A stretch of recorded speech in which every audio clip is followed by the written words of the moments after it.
trying to attract people to move to Indiana. We're trying to attract them to stay in Indiana.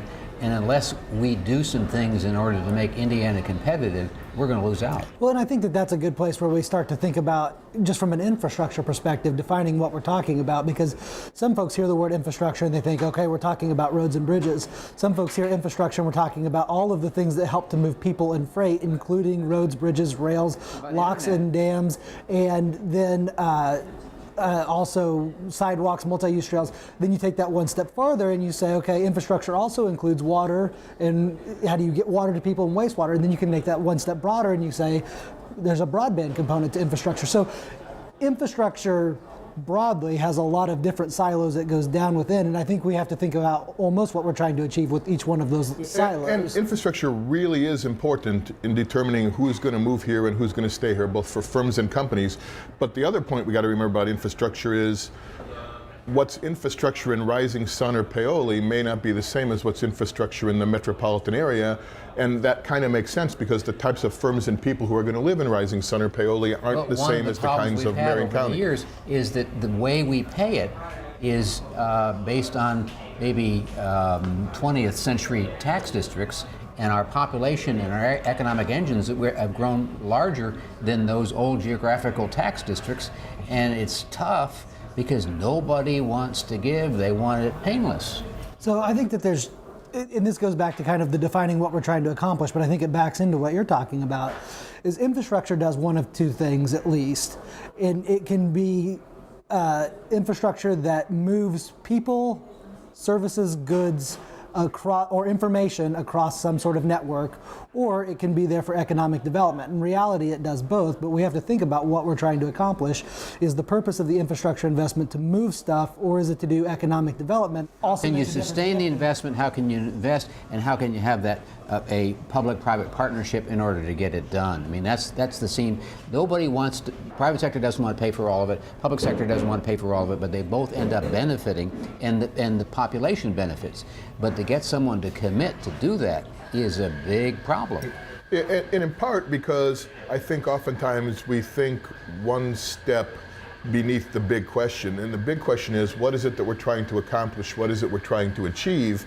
And until you can describe what your goal is, justifying any investment is somewhat difficult. And so a piecemeal approach says, we'll do this, we'll do that, but if people don't grasp how it fits and how those infrastructure investments are intended to make their life better, then it's unlikely that they're going to be as supportive or as willing to pay for them. So I'm a baby boomer. My dad's generation basically paid for building the interstate system, a really important piece of infrastructure. If you think about it, it actually made spring breaks possible, right? In the old days, it took 2.5 days to get to Florida. Now you can get there in 12 hours. They thought nothing about paying to build that interstate system. My generation, the baby boomers, we're reluctant to even pay for the maintenance of the bridges and the roads that my father's generation built. Well, wait a minute. We are all part of a university system, and we are producing folks with bachelor's, associate's degrees, advanced degrees, and they are searching for jobs. And if we don't create a climate in which those jobs can stay in Indiana or develop in Indiana, they're going to leave.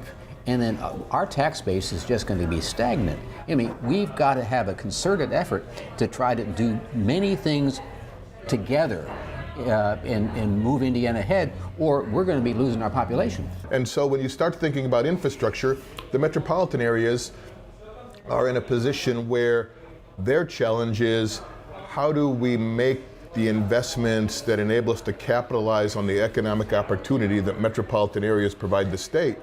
Rural areas face a different challenge, one part of it is, what sorts of infrastructure investments do we need to make to support an aging population? The other question they have to ask themselves is, what sorts of infrastructure investments do we need to make in order to make our places more attractive to the kinds of folks who tend to be moving out and into metropolitan areas? Yeah, but one of the problems is somebody's got to articulate the big picture, the horizon out there that we all have to look towards, because we tend to end up reacting to, how does this hurt me or benefit me? And if it hurts me in some way, I'm not for it, so that I don't want to help anybody else. I mean, it's a rather narrow approach. I'm saying is that if everybody's boat can rise, we can move ahead. For but everybody. making no decision is a decision, and it means that we're going to go status quo and regression. So, the lack of forthright leadership puts Indiana behind. Yeah, ignoring change is probably one of the riskiest things you can But possibly it's so do. comfortable. It is, and it's, I think, kind of a natural go-to position based on what generation you are. My mother-in-law constantly tells me the 1950s is the best time in the history of the United States, and I suggest to her that she should give me her cell phone and her remote control, and she says no, and then I say, gee, isn't 2010 or 2013 a nice time, right?